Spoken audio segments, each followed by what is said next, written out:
әрбір істе ұсталық, оны жауапкершілікпен, махаббатпен сезіну, сол іске берекет артқаны сонша, сол іс жанып, гүлдеп сіздің өміріңізді де гүлдендіреді. Яғни ағаш ұстасын менсінбей жүрген банкир бір күні ағаш ұстасының алдына барып өзінің үйіне стол жасатады, домбыра, бесік жасатады, ағаштан есік жасатады. Ал егер ол қанша ақша сұраса да, ол ұста соны тауып береді. Ақша кімнің қолында болады, соның банкирдің ба, ағаш ұстаның ба? Бөлек қой, өйткені біліңіз, сіз қандай мамандықта, қандай кәсіпте болсаңыз да, соған махаббат қойсаңыз, соны жауапкершілікпен сезінсеңіз, сол гүлдейді. Өміріңізді гүлдеткіңіз келе ма? Өміріңізді мәнді, сәнді, дәмді қылып өткізгіңіз келе ма? Онда сондағы барлық өміріңіздегі әрбір нәрсенің жауапкершілігін сезініңіз. Барлығын. Қандай өмір неден тұрады? Өміріміз біздің ішкі жан дүниемізден тұрады. Біздің қол аяғымыз дене мүшемізден тұрады. Біздің жасап атқан өміріміздегі барлық салалардан тұрады. Ол финанс саласы, ол денсаулық саласы, ол спорт, ол қаражат, ол жұмыс, ол жанұя. Осындай бүкіл өмірдің салаларының барлығында жауапкершілікті алмай, соның барлығын реттемей, өміріңіз ретіне келмейді. Өміріңіз балансқа түспейді. Біліңізші, соның бәрін сезіндіретін бірақ нәрсе ол жауапкершілік. Егер жауапкершілік болса, сізде қызығу болады. Мен бұған жауапкермін, яғни істеген ісіме, айтқан сөзіме, өміріме, ішіме, жан дүниеме. Сол үшін болса керек, кейбіреулер бар ғой. Тіпті бар ғой, дінге келген кезінде, мысалы мен дін маманы болғасын ол туралы айтатын шығармын. Діннің өзіне келген кезінде діни жауапкершілікті сезбейді өзінің өмірінде. Сенің қуыс кеуде болып өмір сүргенің қалай болады? Кімге пайдалы? Біреуге ешқандай кіріп шығатын өмірінде пайдасы жоқ. Бірақ егер сіз өміріңізде шыныменен дінге қызықсаңыз, шыныменен жүрегіңізде бір Аллаға деген орын болса, оны қалай болса солай тастап қойсаңыз не болады? Кері ағымға кетесіз, ұстағанның қолында, тістегеннің аузында кетесіз.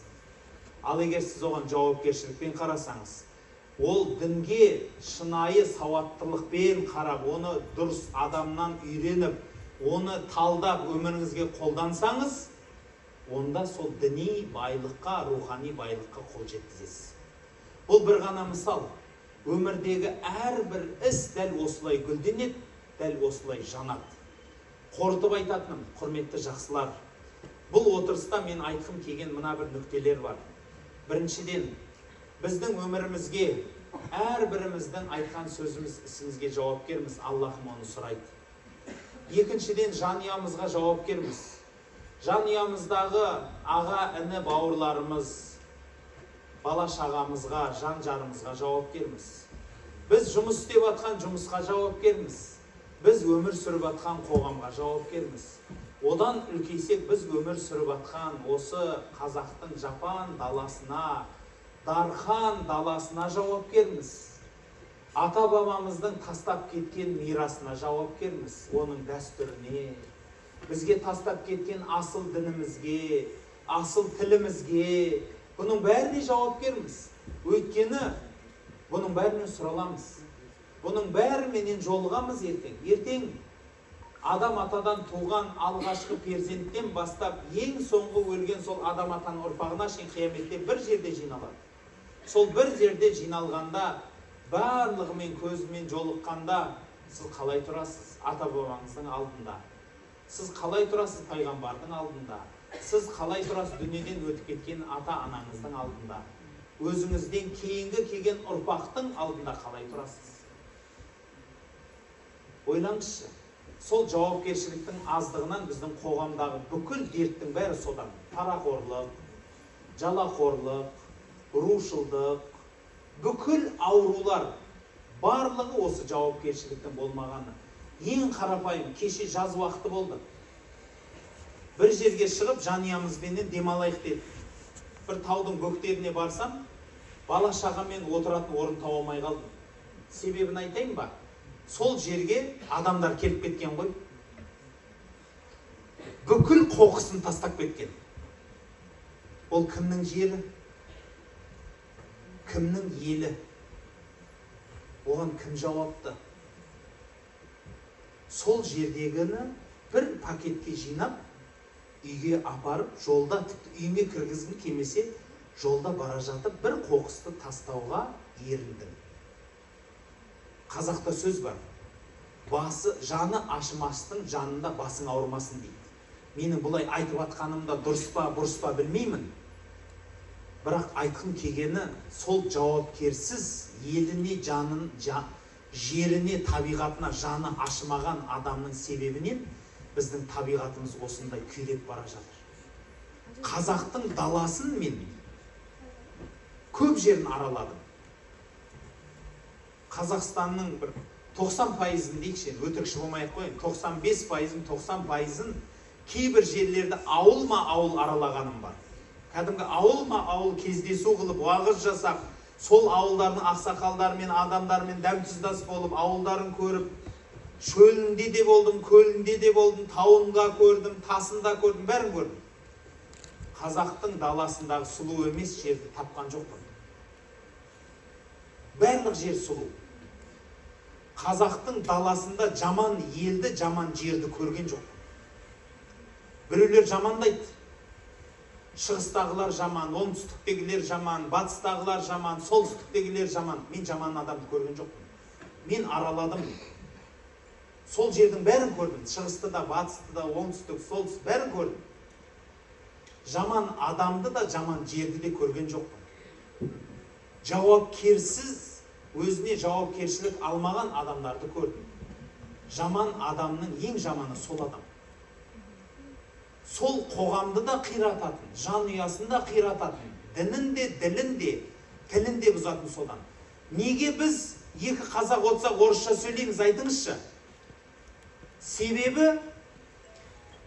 қазақтың тіліне жауапкершілікті мойнына алмайды ол адам. Махаббаты жоқ, түсінесіз ба? Ол жалқаулықтан, немқұрайдылықтан қарапайым тілде айтқанда айтады. Маған екеміздің орысша сөйлескеніміз жеңіл дейді. Мобильно дей салады. Мобильно. Жеңіл. Өйткені сенің қазаққа жаның ашымай тұр. Сенің жүрегінде қазақы рух жанып тұрған жоқ. Сол үшін саған тілі қызық емес. Анау көшеге апардың да қоқыс тастадың. Саған сенің жерің қызық емес. Сен алып барып ана ағашты жаға салдың, сындыра салдың, көлге ағып атқан дарияға қоқыс тастай салдың. Өйткені сен оған жауапкер емессің, оған біреу жауап беру керек. Бізде солай қылып үйретілген ғой. Анау жауап беру керек, мынау жауап беру керек. Бір жерге бар, мынаған кім жауап береді десе, үндемейді.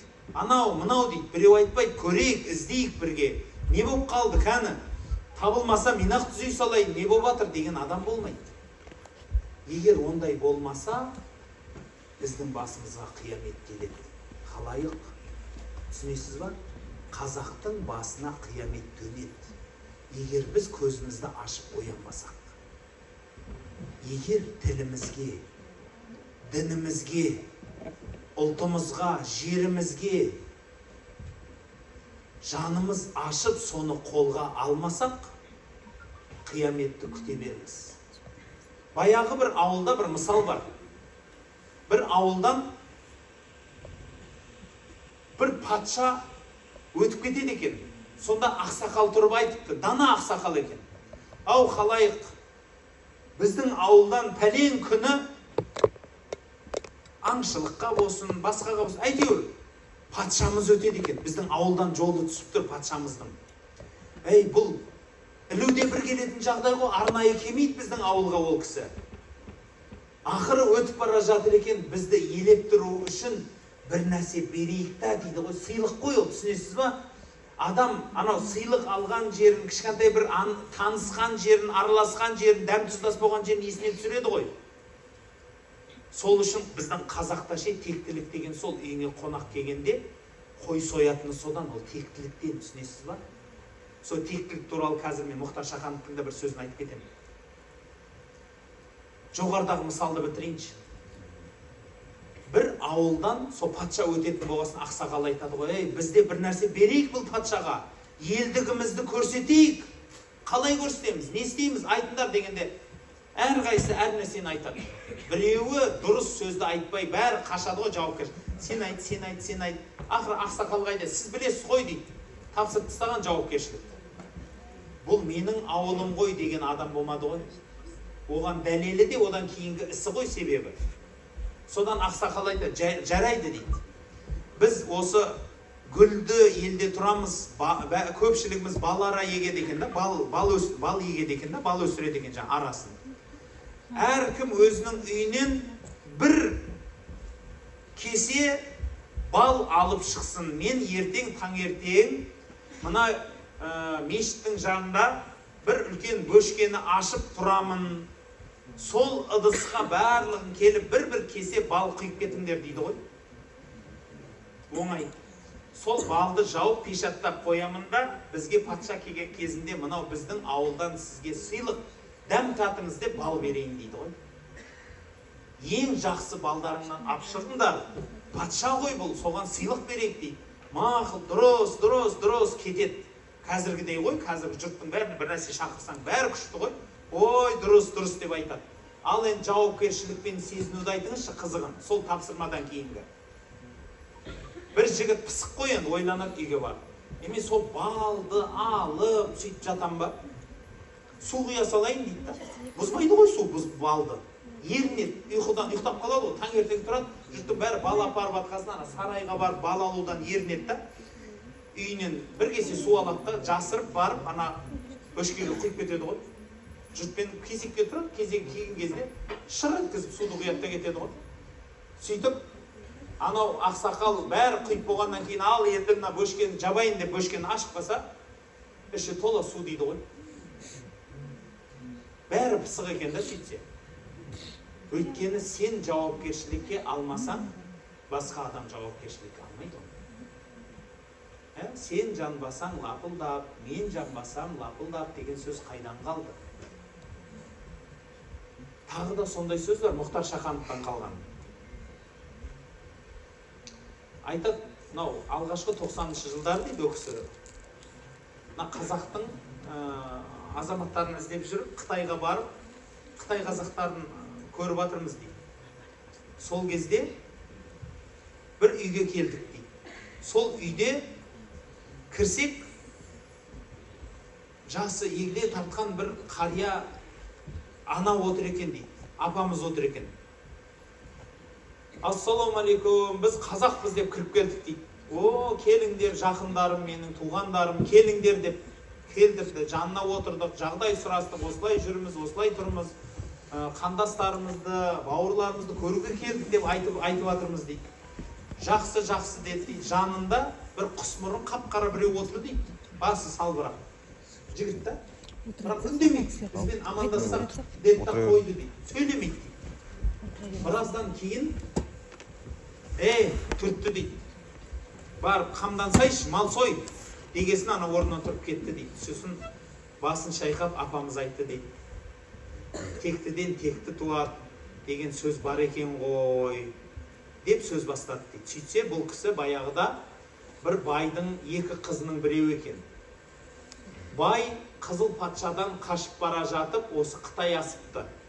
Қытай асып, сол Жоңғар Алатауын асып, жазыққа түскеннен кейін тоқтап, арғарай қайда тоқтайтынын, қайда бетке алатынын білмеймін, мына екі қызының жаны ашып, елге жақын жерге сендерді тастап кетейін деп, екі қызға мал беріп, әр жерлерге алтын тығып, мына камзол бар, со камзолыңның бұрышына алтын тігіп қойдым, соны біртіндеп жейсін. Егер таусылып бара жатса, ана талдың түбінде бар, ол таусылса, ана таудың түбінде бар деп 3-4 жерге алтын көміп, қолындағы жігіт табылмағасын, әртүрлі шүршіттер ала бермесін менің қызымды деп, қолындағы екі жалшыға екі қызын беріп кетіпті. Жалшыларға. Ол жалшы деген өмірді көрмеген. Бізде қазақта тәрбиелі деген сөз жоқ. Біздің қазақта көргенді жердің деген адам бар. Көргенді жігіт екен, көргенді қыз екен деген сөз бар. Тәрбиелі деген сөз жоқ негізі. Бүйтіп қолданбайды. Кейінгі кезде ғой қолданып жүргеніміз. Көргенді дегені сол көпшілікпен араласып, көріп, соны көкейіне түйгенді айтады. Халқымызда сол үшін айтады. Көпті көргеннен сұра, көпті көргеннен емес, көкейіне түйгеннен сұра деп айтады. Сол үшін екі жалшыға тастап кетті бізді, соны бай қылып ұстадық. Жолдасым қайтты, мынау содан туған қарғалар ғой дейді. Дымды көрмеген бұлар дейді. Бұны айтсам ғана істейді, өзі біліп істемейді дейді. Мен тектілік туралы айтып жатырмын әдейі. Үйі дастарханды болып, үйіне келген қонаққа жағдай сұрап, кел, кет, сен кімсің, мен кіммін деу тектіліктен. Қазақтың қазақылығы сода болады. Үйіне елге қонақ келгенде, қонақ келді ғой деп ет асатыны ол бізден. Сол үшін мен жоғарыдағы дәм тұз деген содан шықты. Құрметті жақсылар. Бұның барлығы сол тектілікте, сол дәм тұз татқызуда, тіл, рух, дін, бұның барлығының ауруы дерті біреу. Ол жауапкершілікті сезіну. Егер сізбен біз жауапкершілікті алмасақ, бізден басқа біреу жауапкершілікті алмайды. Сіз үйіңіздегі балаңызды тәрбиелемесеңіз, азаннан кешке шейін мал табумен айналысып, үйге кеп шаршап құласаңыз, балаңызға бір жақсы сөз айтып, үйретіп жүріп, мынау нағашың, мынау жиенің, мынау жақсы адам, мынау жаман адам, анаған қызмет қыл, қолына су құй, үлкен кісі келді, амандас, жағдайын сұра, өзіңнің жағдайыңды айт, туысқаныңды сұра, сіз кімсіз, мен кіммін деп, әкем жағынансың ба, анам жағынансың ба деп, жағдай сұра деп үйретпесеңіз, сіздің балаңызға бұны ешкім үйретпейді. Сіз жаныңыз ашыса, қызыңызға, ұлыңызға тәрбие беріңіз. Жаныңыз ашымай ма, онда оны біреу істемейді. Сізге жәннат керек па, сіз кіресіз. Пайғамбарымыз саллаллаху алейхи вассаламда сөз бар. Бұл барлық өмірдің саласында бар, дәл солай. Нан керек па, жұмысыңызды адал атқар, жауапкершілікпен атқар. Сонда содан береке табасың. Ел керек па, еліңе жаның ашсын. Тіл керек па, тіліңе, дін керек па, дініңе жан аша. Өйткені Пайғамбарымыз саллаллаху алейхи вассаламда сөз бар. Кім жәннатты қаласа кіреді, жәннатты қаламаса кірмейді дейді. Сонда бір кісі сұрайды: "Уа Расулалла, жәннатты қаламаса да кірмейді дегеніңіз қалай болды? Жәннатты қаламайтын адам бар ма?" дейді ғой. Сонда айтады: "Иә, кім маған ереді, жәннатқа кіреді, маған ермейді, жәннатқа кірмейді." Бір ауыз сөз. Яғни ұстаздың етегінен ұстап, білім үйреніп, соған махаббат қойып, ықылас қоясын, болмаса барлық нәрсе тоқтайды. Дәл сол сияқты дінді үйрену керек. Оны ұстаздан сабақ алу керек. Оны насихаттап үйрене білу керек. Оны өзіңіз үйреніп балаңызға үйрету керек. Болмаса оны сырттан, айдаладан біреу келіп сізге, сіздің мына ата-бабаңыздың дін екен ғой, мына қазақ мұсылман болған екен ғой, Қараханит дәуірінен бері қарай, сен мұсылман екенсің ғой, жүрме саған үйретейін демейді. Әй, сен қазақ екенсің ғой, мен саған тіліңді үйретейін демейді. Сенің мына астыңнан мұнай шығып жатыр екен, мына жерден тауыңда мынандай зат шығып жатыр екен, жаның ашсын демейді. Егер сіздің жауапкершілігіңіз болып, оған жаныңыз ашмаса, еліңізге, жеріңізге, ұлтыңызға, тіліңізге, салтыңызға жаныңыз ашмаса, басқа біреудің жаны ашмайды. Не істейміз? Құрметті жақсылар, мен апарып біреуді өзгерт демеймін. Біреудің жағасын жырт демеймін. Өзіңізді өзгертіңіз. Осы отырыстағы әрбір адам өзін өзгертсе, міне мына жерден отырғаның өз пәлен жанұя өзгереді. Әркім өзін өзгертсе, сонша тағдыр өзгереді. Сіз бір өзіңіз өзгересеңіз, сіздің жан-жағыңыздағы достарыңыз да, қоршаған ортаңыз да бәрі өзгереді. Ұзақ емес. Мен айтпаймын, ана біреуді өзгерді, үйтейік, бүйтейік. Жоқ. Сіз өзіңіз өз-өзіңізді қолға алыңыз.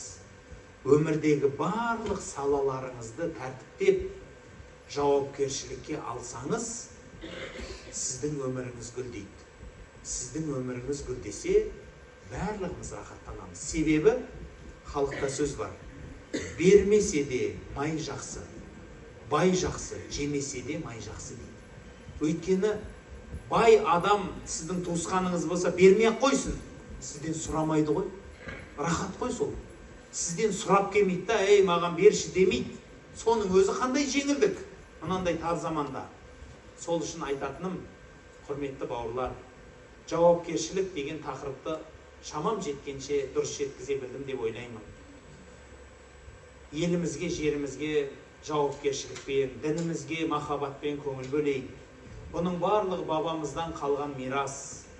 Оның барлығын күтіп ұстасақ, біздің ұрпаққа қалатын, ертең біз туралы бізден қалған ұрпағымыз сөз қылатын адамдармыз. Ертең сізбен біз кетеміз, бұның бәрі қалады кейінгілерге. Кейінгілер не дейді? Басың ауырмасын, жаны ашмастың жанында деп осылайша бабаларым, менің аталарым, әжелерім қалай болса солай тастаған ғой. Баяғыда мына жерде тау бар еді, қазір таудан дым қалмаған төбе, мына жерде көл бар еді, көлден дым қалмаған шөл деп айтып отырмасын қарғысты. Бәлки мына елді Жапанда біз қалай айтамыз? Осындай дархан даламызды бабамыз сойылдың күшімен, маңдайдың терімен, көздің жасымен бізге апқалды деп мақтанамыз. Бабаң қандай десе, менің бабам суды теріс ағызған молда болған, менің бабам бір қолы менен пәлен жігітті жыққан батыр болған, менің бабам ондай болған, мұндай болған дегенді қатырамыз. Ал бізден кейінгілер не деп мақтанады? Менің бабам тиктоктың гүлі болған, тыр жалаңаш суретке түскен, мұрнына өгіз сияқты сырға салған, шашын духовкаға тығып алғандай көкке бояп алған деп мақтанам екен. Тілі шұбар ала болып қалған баяғыда біз қазақпыз деп басқа тілде сөйлеп отырам екен. Бұл біздің ұрпағымыздың алдындағы жауапкершілігіміз. Рахмет тыңдағандарыңызға. Сұрақтарыңызға.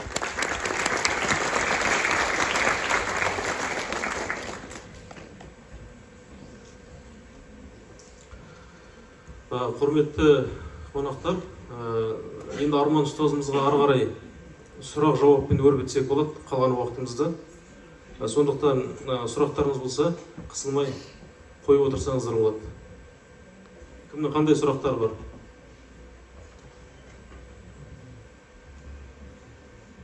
Жаңада осы әйел адамдардың жиынынан келе жатырмыз. Мешіттің банкет залында болған. Өте көп әйел адамдар жиналды. Ол жерде де көптеген сұрақтар жиналып қалған екен.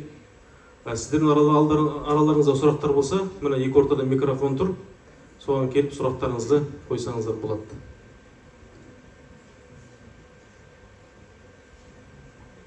Осындай үлкен ұстазымыз келіп отырғанда сұрақтарыңызды қойып қалыңыздар. Ол ұялып, ана екі адам білім ала алмайды дейді ғой. Соның бірі ұялшақ адам дейді.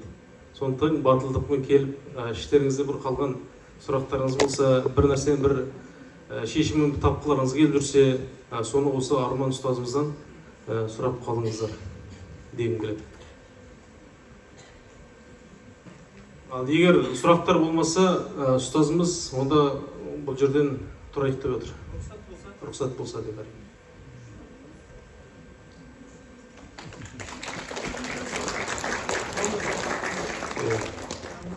Қазір. Мұны кішкентай болған сұрау бар сияқты.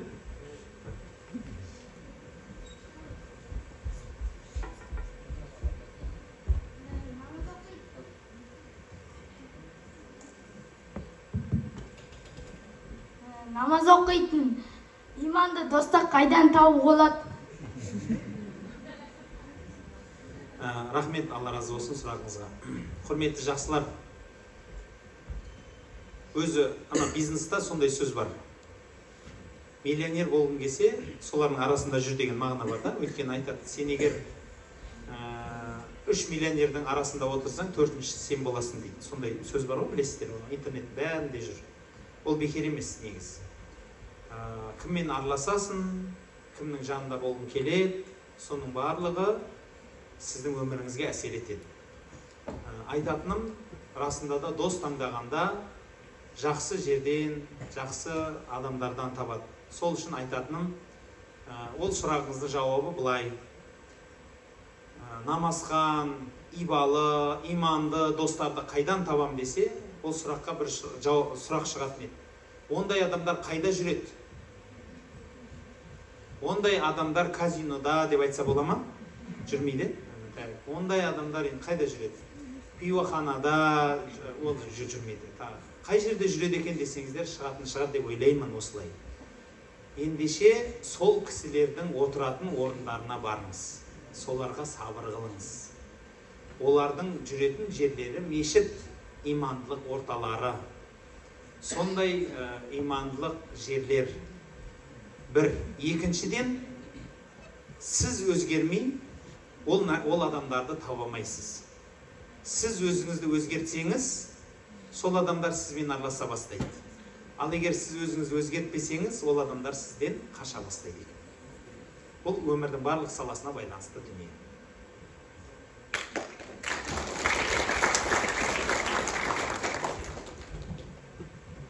Ассалаумағалейкум. Қош келдіңіз құлсарға. Рахмет. Жақсы өтті.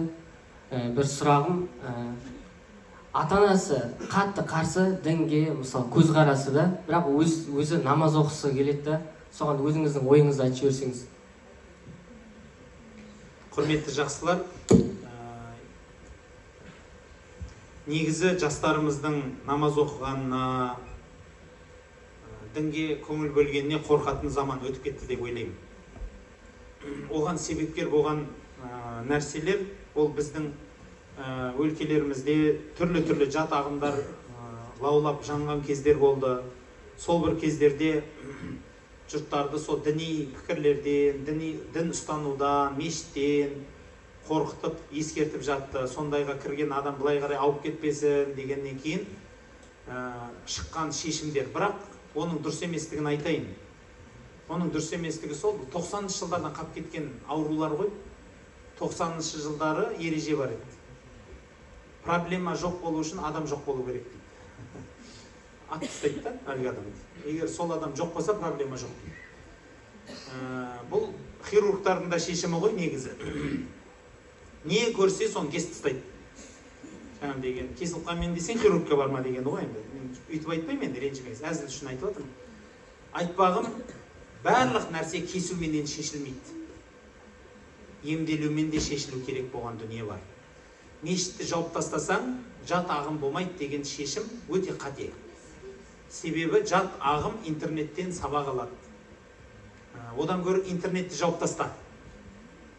Ал мешіттеріміздің барлығы толыққанды имамдарымызбен, аттестациядан өткен адамдарымызбен игеріледі. Ол жерде жат ағым түгіл, өзге адам уағыз айтуға қақысы жоқ. Тек рұқсат берілген адам ғана микрофон ұстайды. Кітапшаларда солай терең қатты қадағаланады. Келген жамағаттардың да шүйіркелесіп отырғандығы қадағаланады. Сондықтан мешітке ұлдарыңыз, қыздарыңыз барып жатса, сол жерден қателесіп кетеді деп қорықпаңыз. Ал енді дін мәселесінде келсек, ескертетін дүниелер бар. Біріншіден, діни кітаптар, ол енді маман болғасын айтып кетуіміз керек шығар. Діни кітаптар барлығы соқыр тауыққа бәрі жем деп алуға болмайды. Діни кітаптар міндетті түрде сараптамадан өткен болуы міндет. Енді діни уағыздар болатын болса, Қазақстан мұсылмандар діни басқармасы тарапынан болған, солар бекіткен ұстаздар, солар ашқан орталықтардан естігеніңіз әлде қайда жақсырақ болады. Біріншіден, ол жерде мамандарымыз отыр, екіншіден, ол жерде қадағаланып отыр, үшіншіден, біздің дініміз сол жерде руханиятпенен насихатталып жатыр. Сол үшін айтатыным, сол дін мәселесіндегі қорқынышты сейілтетін уақыт келді.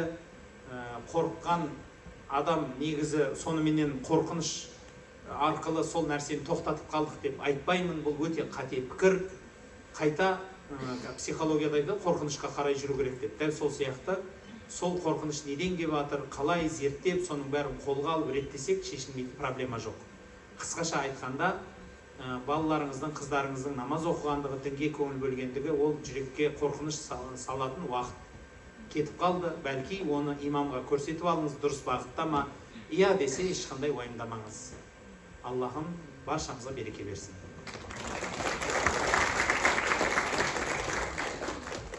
Ассалаумағалейкум, ұстаз.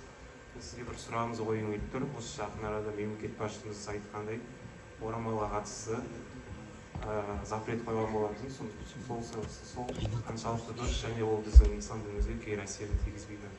Рахмет, құрметті жақсылар. Хиджаб мәселесі енді осы біраз уақыттан бері қабылданған заң тұр, сол заң өзгерген жоқ. Тек қана соны ортадағы тасымалдаушылар өзгертіп жатыр. Біздің өлкелерімізде, қазақтың жерінде тәңіршілдер деген топтар шыққан. Одан бөлек осы дінге дау қойып, халықтың арасында дау көтергіш азаматтар шыққан. Солардың құйтыртқы сөздері. Біліп алыңыздар, жаңағыдегі барлық хиджабқа запрет қойып тастады, басқа қылды деген дым жоқ. Мектептерде хиджаб мәселесі көтерілді. Осыдан бір жыл бұрында көтерілді, биыл да көтерілді, бұл жыл сайында көтеріліп тұр. Соған президенттің жауабы ғана. Түсініп алыңыз, яғни нүкте қойып тастады деген, ол қойып тастаған нүкте ашылмайды емес, ол кісі халықтың қызметшісі. Халық қалайды, соны орындайды ол кісі. Ол елдің баласы ғой, ол даладан аспаннан ұшып келген адам емес. Сондықтан халықтың ол барлығына жасап атқан басшының айтқан бір ауыз ымырасы бұл.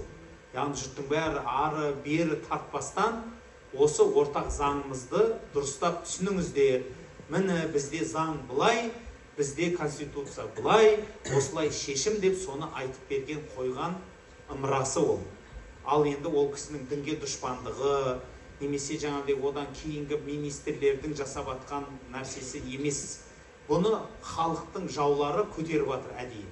Осы елді дүрліктірсе, ананы мынаған қарсы қойса, мынаны анаған қарсы қойып, осы кәйтсе дау шығарса деген мақсат қана.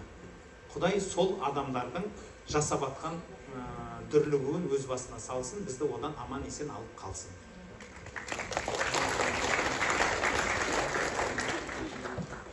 Ассалаумағалейкум. Қош келдіңіз құлсарға. Менің бір сұрағым бар еді. Намаз оқып жатқанда ойларды қалай жинауға болады? Намаз оқып жатқанда оған бірнеше себептер бар. Мен ұйқы туралы айтып кетейінші. Біреулер айтады ғой, мен ұйықтай алмаймын дейді. Ұйқым келмейді. Разгон алуым керек дейді да. Разгон алам дегенше таң намазы болады дейді.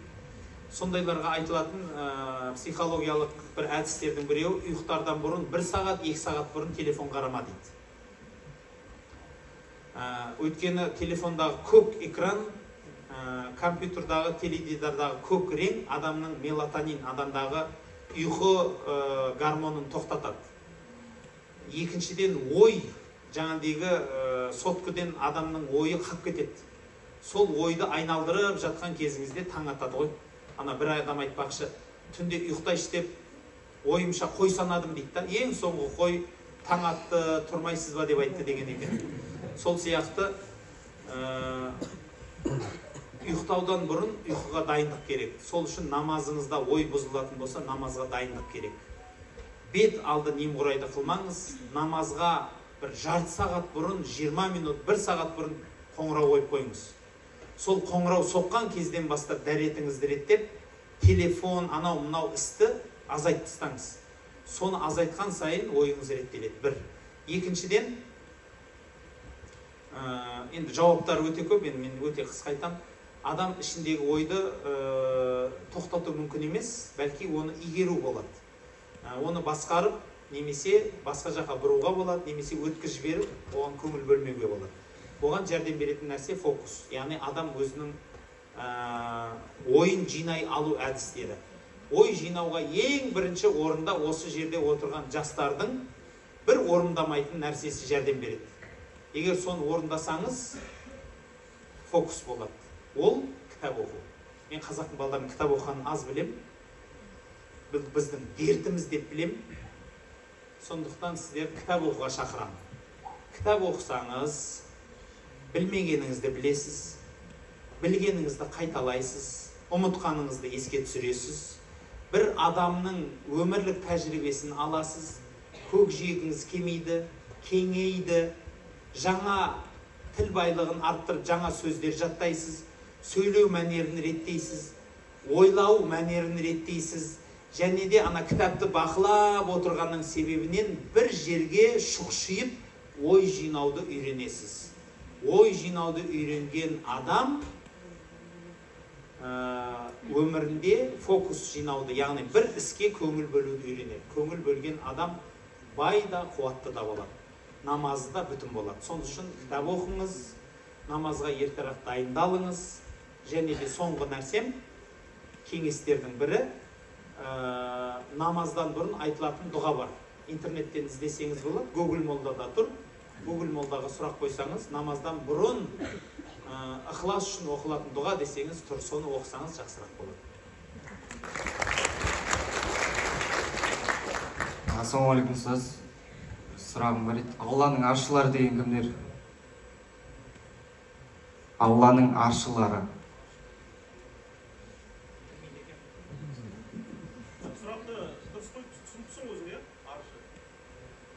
Ассалаумағалейкум, достар, қош келдіңіз. Демек, ана-арасық өнімдері шариғатқа қайшы ма?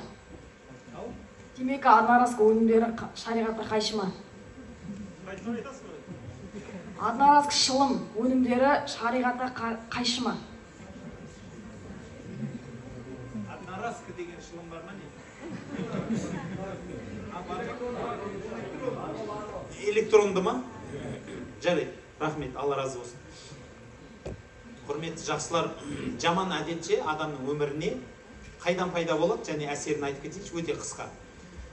Адамның мынау ми қабаты түрлі-түрлі қабаттардан тұрады, бөлімдер тұрады, нейрофизиология ғой. Енді анау коридорда биология оқығандарыңыз болса қиналып қаласыздар, сонда да айтып кетейінші.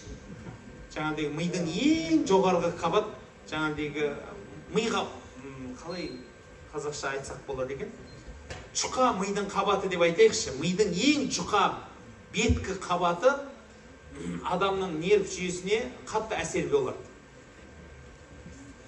Сол әсер адамда бір қандай да бір стресс алатын болса, адам бұл өмірде бір стресске, өзіне ерекше нәрсеге, тосын нәрсеге жолығып қалса, сол мидағы қызмет, сол стрессті денеден басу үшін, денедегі стрессті басу үшін, адамдағы бір істен шығарып жібергісі келеді екен, яғни көңілін аудару үшін, басқа жаққа көңілін аудару үшін бір істі әдетке айналдырғысы келтіреді екен. Сол кезде адам өзіне не оңай, соны жасай бастайды. Сол үшін біреу стресс кезінде шашын жұлады, біреу тісін шұқиды, біреу мұрнын шұқиды, біреу денесін қасиды, біреу басын қасиды, ойланып жатқанда неге? Білесіз ба, жаңа бір сұрақ қоясыз, ойланатын. Жаңағыдегі бірге бірді қосқанда қанша деген кезде ойланады ғой, жаңағыдегі біреу бүйтіп. Сол анау неден? Сол басындағы нервтің жүйелері оның ісін, стрессін басқа жаққа аудару үшін, миды жеңілдету үшін қызметін бір қимылға қарай әдеттендіреді. Адамның шылым шегіп үйрену әдісі де осыдан шығады. Негізі одан шықпайды өзі. Бірақ соған ақыр байланып қалады. Ол негізі ұрланып шегіп, анаған көшіріп шегіп, өшіріп шегіп, біреуден көріп шегіп, сөйтіп үйренеді ғой негізі. Адам өзі саналы түрде мен сигарет шекпесем болмайды екен деп бармайды ғой, оған ақылда бір адамның уағыз насихат айтып, жаңа сөйтіп бармайды ғой. Өзі жаңа анадан көшіріп, біреуге жұғып, біреуге қызығып, ұрланып, сөйтіп үйренеді. Ал бірақ келешекте, ол келешекте, анау нерв болған кезінде немесе бір қандай да бір ерекше бір жағдай болып қалса, сол нәрсені өзіне әдет қылғаннан бастап, сол нерв басатқа үйреніп кетеді. Бұл адамға жаман әдеттердің кіру әдістерінің біреуі. Барлық жаман әдеттер осылай белең алады адамға. Қалай құтыламыз? Өмірдегі орнын айтайыншы, құрметті жақсылар. Бүкіл жаман әдет адамға жақсылық алып келеді. Шариғатымызда сигарет шеккен адам мешітке кірмесін. Намазға, жамағат намазына қатыспағаны жақсы. Себебі пайғамбарымыз саллаллаху алейхи ва саллям мешітке кіріп айтады: пияз жеген, сарымсақ жеген адам мешітке кіріп біздің жамағатымызға тұрмасын деп айтады. Одан періштелер, оның исінен періштелер азар болады, яғни қиналады, қысылады. Сол себептен азарда безер болады. Сол азарда безер болып қиналғандығы үшін жамағатты адамдарға да қиыншылық сыйлағандығы үшін ондай сасық иіспен кірме деп айтады. Ана жаздың күні немесе қыстың күні де анау нәскилер тіке тұратын жігіттерге айтатыным ғой, аяқтарыңызды жуып жүріңіздер. Басқан ізде орын қалатын адамдар бар да, жаңағыдай жүріп кеткен ізінен бірден білесіз, ана жер аңқып тұрады ғой, жаңа пәленше өтті-ау дейсіз осы жерден. Жаңағыдай сондай кісілерге де негізі аяқ киімін, нәскиін жуып кірмесе мешітке кіргені әдепсіздік болады. Ал сигарет шеккен, сарымсақ жеген, пияз жеген адамға макрух болады намазға кірген. Сол үшін ондай адам қоғамның бұзақысы болып саналады. Ал жалпы шылым шеккен адам шариғатымызда харам. Шылым амалы ол бүкіл барлық түрімен, ата бабасы менен, үлкен кіші жеті атасы менен барлығы харам деп саналады шариғатымызда.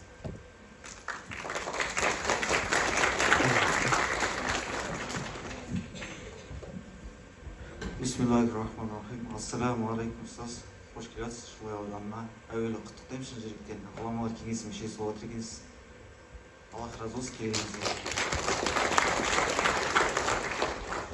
Мен бір екі сұрағым бар.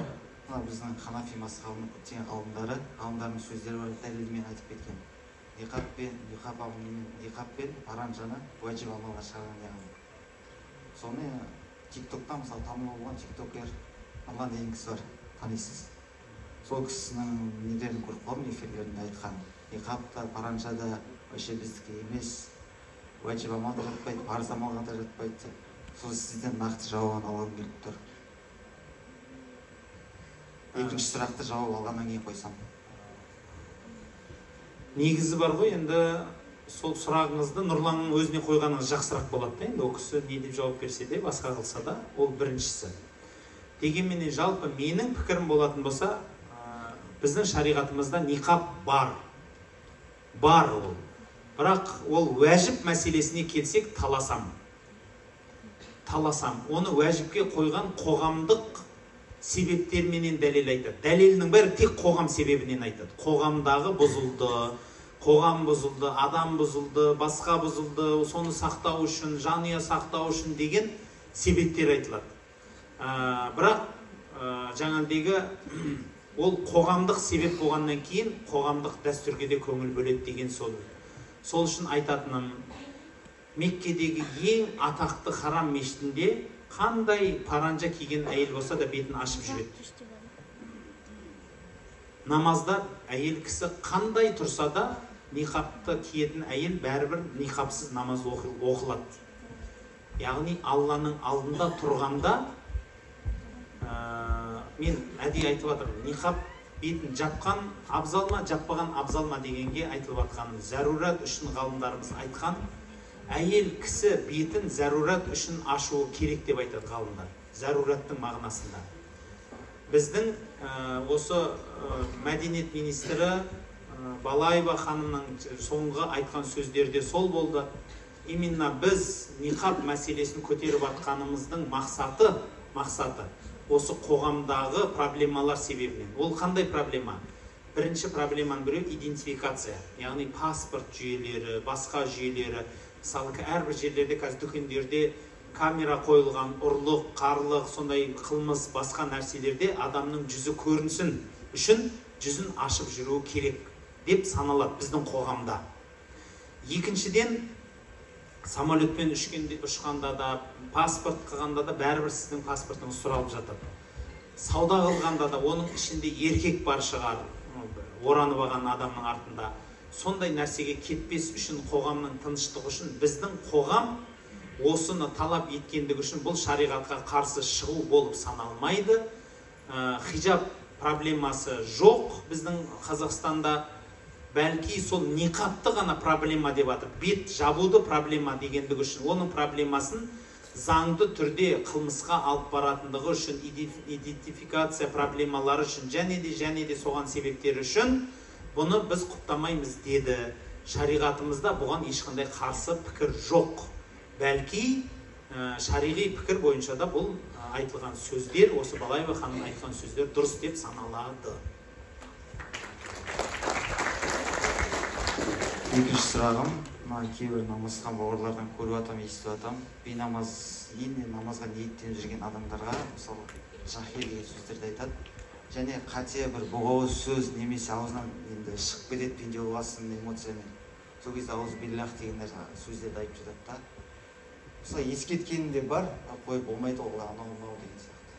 Бірақ ескертуді де қабылданбайтын адамдар бар екен. Сол турасында айтып кетсеңіз, жахил мен ауыз биллах туралы. Алла разы болсын. Құрметті жақсылар, естеріңізде ме, мен жауапкершілік туралы айттым сөз басында. Оны мен әшейін айтқан жоқпын. Сіздің біздің аузымыздан шыққан сөздің бәріне жауапкерміз. Оның өміріндегі әсері бар. Біріншіден періште жазып тұр, ол қайтып келеді бір күн бетіңізге. Екіншіден оның әсері сіздің өзіңізге де, жанұяңызға да, жақыныңызға да бар. Оны енді мен ұзағынан айтып жатудың қажеті жоқ қой, сөздің әсері туралы, білесіздер. Кішкентай баланы сіз жекіп тәрбиелесеңіз, сондай қатып өседі, жаман болып өседі. Анау су туралы документальный фильмді мысал келтіремін мен. Интернетке жазсаңыз болады. Су деп жазсаңыз, суды туралы тәжірибелері бар. Бір жапонның несі, ғалымы 3 ыдысқа су қояды да, күніге таңертең 1 ай бойы 3 ыдысқа 3 түрлі нәрсе жасайды. Біреуіне жақсы сөз айтады, біреуіне жаман сөз айтады, біреуін елемей, үндемей кетіп қалады, менсінбей кетіп қалады. Сонда ана 3 судың әсері 3 түрлі болады. Жақсы сөз айтқан су бұрқылдап әдемі иіс шығарады. Жаман сөз, боғауыз сөз айтқан, лағнет айтқан су қарайып, қап-қара болып күйіп кетеді. Ал көңілсіз бүйтіп тастап кеткен су сасып кетеді. Бала шағаны бағу да, ағайын туыстың араласуы да дәл сондай, сөз сөйлеу де сондай. Сіз бала шағаңызға жетіп, балағаттап сөйлеп өсірсеңіз, бала шағаңыздың іші тура сондай сасиды. Оны менсінбей қарамай тәрбиелесеңіз, яғни мен таңертең жұмысқа кетем, кешке жұмыстан келем, ешкім сөйлемеңдерші деп сотқа шығып ұйықтап қалсаңыз, балаңыз сасып өседі. Ал егер кілең жақсы сөздер айтып, болатын сөздер айтып өсірсеңіз, балаңыз жайнап, гүл болып өседі. Бұл мен барлық жанұяға айтамын. Намаз оқитынға да, оқымайтынға да, исі мұсылманға айтамын. Балағат сөз, жаман, қарғыс сөз ата-ананың балаға айтылатын. Бұның барлығын шариғат құптамайды. Бұл шариғатымызда харам деп саналады. Сіз күнәға батып жатсыз, балаңызды күнәға үйретіп жатсыз. Балаңыздың ішін бәрін улап жатсыз. Жанұяңыздағы шаңырақтың бәрін лағнет қылып жатсыз.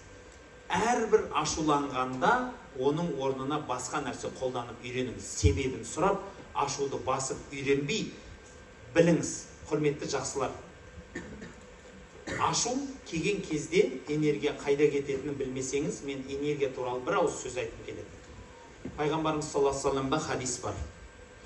Сөйлесең жақсы сөйле, сөйлей алмасаң үндеме дейді.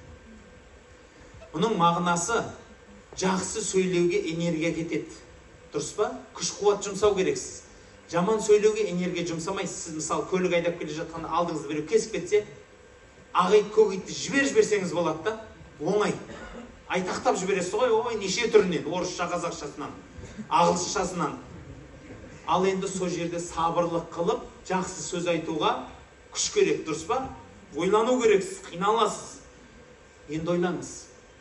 Сіз өміріңіздегі күш-қуатыңызды, нәріңізді, энергияңызды балаңызға қимайсыз ба?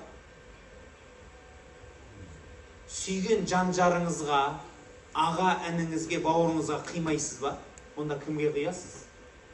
Ол энергияның бәрі кімге керек? Кімге бересіз? Анау көшедегі біреуге ма? Танымайтын, мың қайнаса сорпасы қайнамайтын? Ол ақымақтық болады. Құран-ы Кәрімде ата-анаға айтылған сөз туралы айтылғанда айтады. Ата-анаңа ең қымбат сөздеріңді айтты. Қымбат сөз деген сөз байқайсыз ба? Құран-ы Кәрімде жақсы сөз деп айтпайды, қымбат сөз деп айтады. Қымбат деген сөз энергия жағынан қымбат. Сіз ол сөзді айту үшін ана ашуыңызды жеңіп, ана шайтанның басынан бір соғып, ішіңізді жинап, ең әдемі түріңізді жинап деп күліп сөйлеуіңізге тура келеді. Ата-анаға дәл осылай мәміле қылу керексіз. Жасайсыз ба, осылай жасаңыз, жасамайсыз ба, үндеме. Мен көп адамнан байқаймын, намазхан адамдар, намаз оқымайды жастар, осы қазақтың жастарынан ата-анасына жекіп сөйлейді.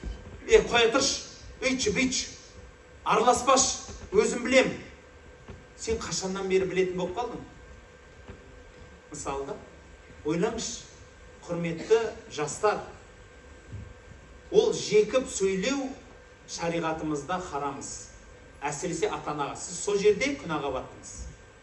Сол жерде Құдайдың қаһарына ұшырап тұрсыз. Дәл сол жерде, сол айтқаныңыз үшін. Ал егер сіз ішіңізді жинап, ауыр болса да, қиын болса да жақсы сөйлесеңіз, біріншіден сіздің жаныңызға періште үймелейді. Күнәдан қаштыңыз, Алла берекесін берді, және сауап істедіңіз. Бүкіл жанұяда солай, балаңызға да, жан-жарыңызға да, бәріне қиын болса да, ауыр болса да энергияңызды соған беріңіз.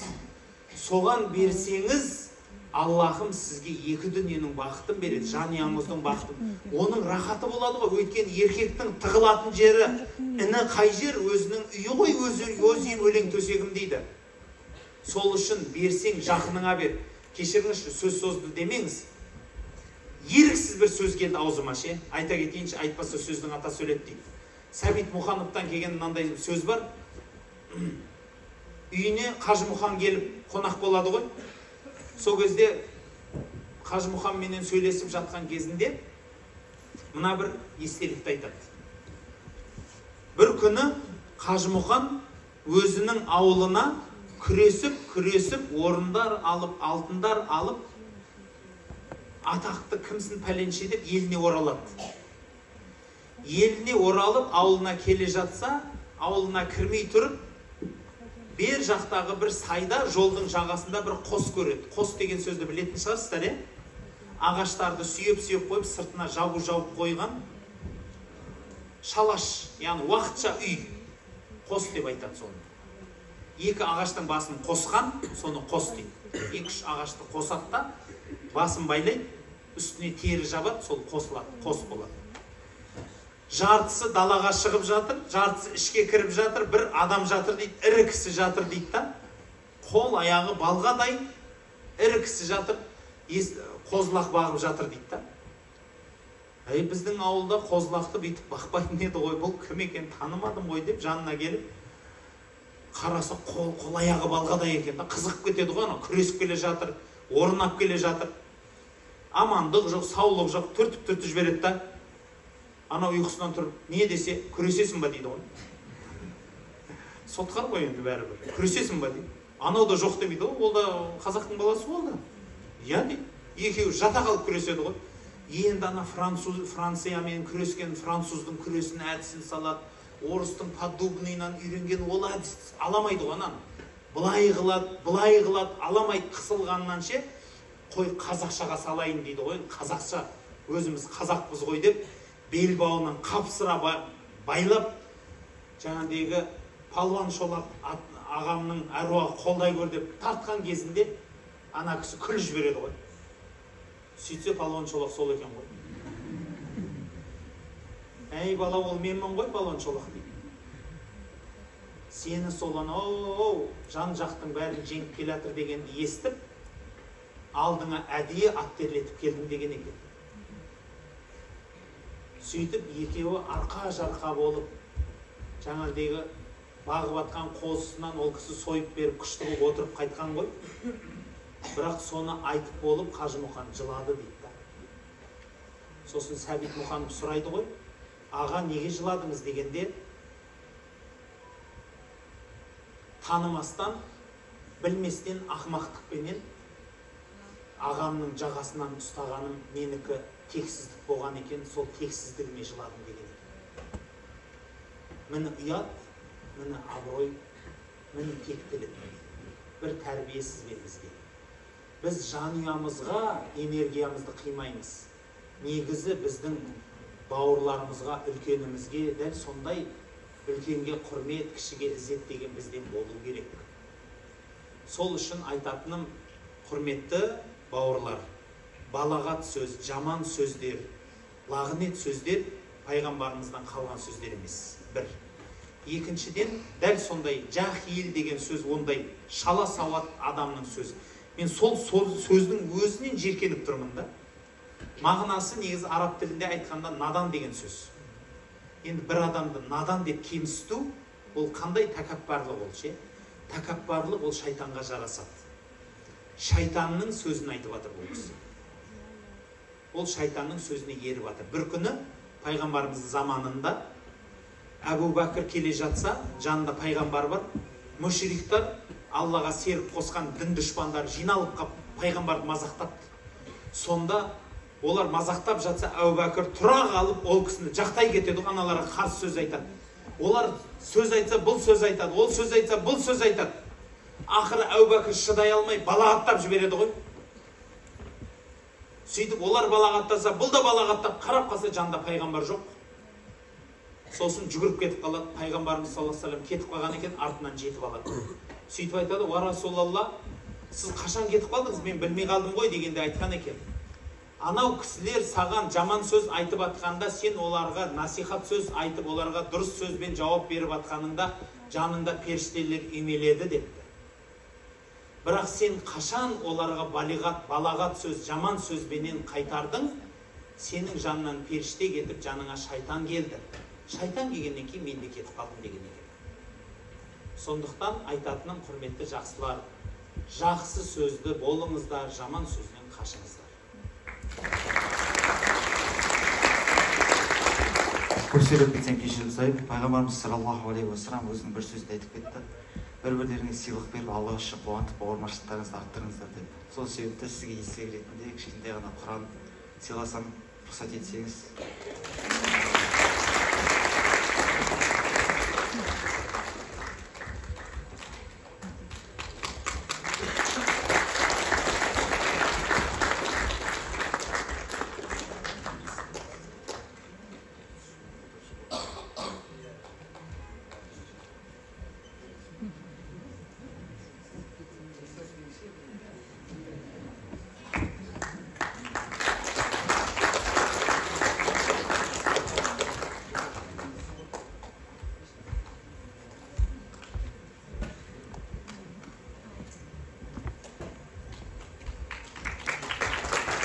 Осы бір екі сауалменен осы отырысымызды аяқтайық, сурет басталып кетпей тұрғанда. Айтыңыздар, осы екі сауал сонымен. Ассаламу алейкум. Намазыңызды оқымай қалсаңыз қандай жаза беріледі? Рахмет. Келесі сауал. Сұрағым бар еді. Осы мазһабтардың арасынан ең дұрыс мазһабы қайсы? Рахмет. Алла разы болсын. Осы екі сауалменен аяқтайық. Құрметті жақсылар, намаз мойнымыздағы Құдайдың берген бізге жауапкершілігі. Жоғарыда айтқандай, адам жауапкершілігінен айырылса, өмірінің бақытынан айырылады. Сол үшін намазды мойнымызға берген екен. Сол намазды тастаған сайын біз өзіміздің өмірімізді мәнсіз, сәнсіз қыламыз. Алланың алдында ұзақтай береміз. Алла тағаланың алдында ұзақтаған сайын сұрайтын нәрсемізден де ұзақтай береміз. Руханиятымыздан да ұзақтай береміз. Сондықтан бұдан абай болуымыз керек. Өйткені бабаларымыз айтқан, бірінші тілек тілеңіз, 5 уақытты 5 намаз, бірі де қаза болмасқа деген сөз бар қазақта. Бұл бабаларымыздың қалдырып кеткен насихаттарынан екен. Екінші мәселе, құрметті жақсылар, біздің шариғатымызда мазһабтар бар. Мазһаб дегеніміз юридициялық мектептер. Намаз, ораза, зекет деген шариғаттардың шыққан осы істерге заңдарын қарастырған мектептер. Біздің заманымызға шейін жетіп келген 4-ақ мектеп бар. Негізі 5-ші мектеп Джафария, 6-ші мектеп жоқ. Енді біздің мектеп біздің заманға шейін. Тек мектепсіздік бар. Сол үшін айтатыным, құрметті жақсылар, бұл мектептер, заң мектептері аталады. Ол жерде намаз, ораза, зекеттегі, мысалы, намазда қолды қайда қойып тұру керек, қай жерде қандай дұға айту керек, намаздың амалдары қалай орындалу керек, соның бәрі жазылған мектептер. Ол мектептердің ішінде мынаусы жақсы, мынаусы жаман деп айтуға болмайды. Ол мектептердің барлығы төртеуі де дұрыс. Одан бұрын, одан көп мектептер болған, бірақ уақыттың тезі бізге осындай бар жоғы 4 мектепті алып кеп берді.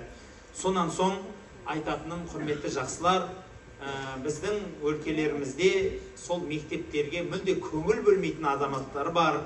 Ол кісілердің қателіктері сонда болады. Құраннан тікелей естемін, хадистен тікелей естемін дейді. Біліңіз, Құранды да, хадисті де тікелей түсінуге өзінің қақысы жоқ, оның өзінің білімі де жоқ. Өзі соқыр, біреуге жол көрсетем деген адамның жолы ғана. Оны мен сөзіммен де, ісіммен де дәлелдеп бере алам, сол адамдармен кездессем.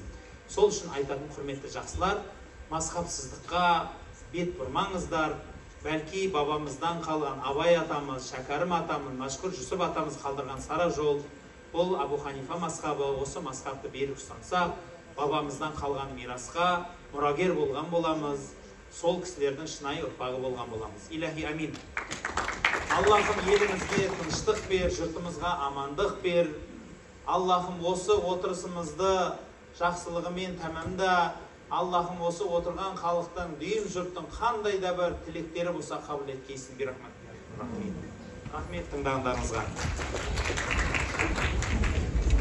Рахмет баршаңызға.